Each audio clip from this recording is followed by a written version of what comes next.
Hello বন্ধুরা, চলে আসলাম নতুন আর একটি রেসিপি নিয়ে। আমি আজকে আপনাদের তৈরি করে দেখাবো খুবই মজাদার এবং সুস্বাদু চিকেন চাপ। এই চিকেন চাপটা রুটি, পরোটা, নানের সাথে অসাধারণ লাগে খেতে।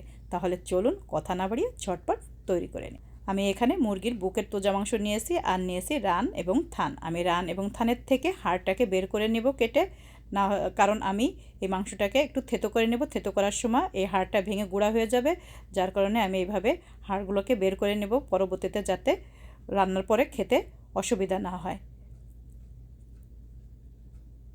যে এভাবে হাড়গুলোকে আমি বের করে নেব। সবগুলো থেকে আমি হাড়গুলো বের করে নিয়েছি।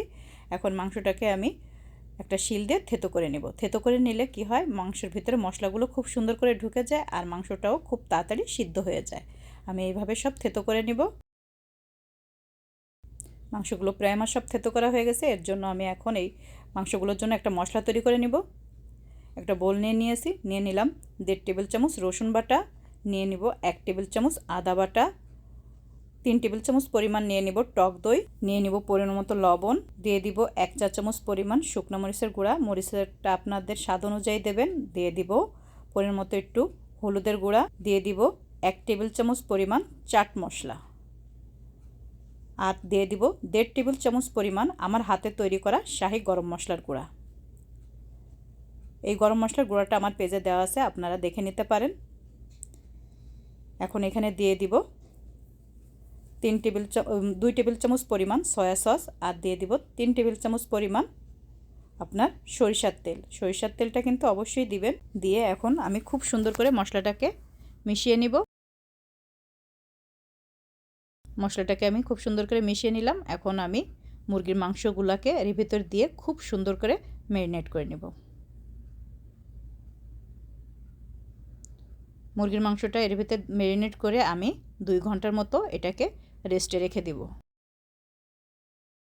খুবই সুন্দর একটা সুঘ্রাণ বের হচ্ছে। মেখে নিলাম। এখন এটাকে ঢেকে আমি 2 ঘন্টার জন্য রেস্টে রেখে দিব। ফিরে আসব 2 ঘন্টা পর। ফিরে আসলাম 2 ঘন্টা পর। দেখেন মাংসটা কতটা সুন্দর হয়ে গেছে। এখন আমি এখানে দিয়ে দিব 1 ফোঁটা ফুড কালার। আপনারা চাইলে দিতেও পারেন, নাও দিতে পারেন। আমি আগে দিই নি, কারণ আগে দিলে মাংসের ভিতরে ঢুকে গেলে রঙটা দেখতে ভালো লাগে না, খেতেও আমার কাছে অতটা ভালো লাগে না। এর জন্য আমি পরবর্তীতে দিলাম, হালকা করে একটু দিলাম, একটু কালার হওয়ার জন্য। আপনারা দিতেও পারেন, নাও দিতে পারেন। আর এখানে দিয়ে দিব এখন উঁচু উঁচু করে 3 টেবিল চামচ পরিমাণ আপনার বেসন। দেখেন খুব সুন্দর করে আমি মেখে নিয়েছি। মাংসটার গায়ে কিন্তু এখন একেবারেই পানি নেই। বেসন এখন আমি এই যে কড়াই বসিয়ে দিয়েছি চুলায়, দিয়ে দিব পরিমাণ মতো তেল। আমি ডুবা তেলে ভাজবো না, পরিমাণ মতো তেলের ভিতরেই আমি ভাজবো। এখন তেলটা গরম হয়ে গিয়েছে, আমি মাংসটাকে দিয়ে দিলাম। চুলার আঁচটা মিডিয়াম দিয়ে আমি এই মাংসটাকে ভেজে নেব। 10 মিনিটের মতো লাগবে আমার ভাজতে, কারণ মুরগির মাংস সিদ্ধ হতে বেশিক্ষণ টাইম লাগে না। আমি উল্টাই দিচ্ছি মাংসটাকে। দেখেন কত সুন্দর হয়ে গিয়েছে এই পেটটা।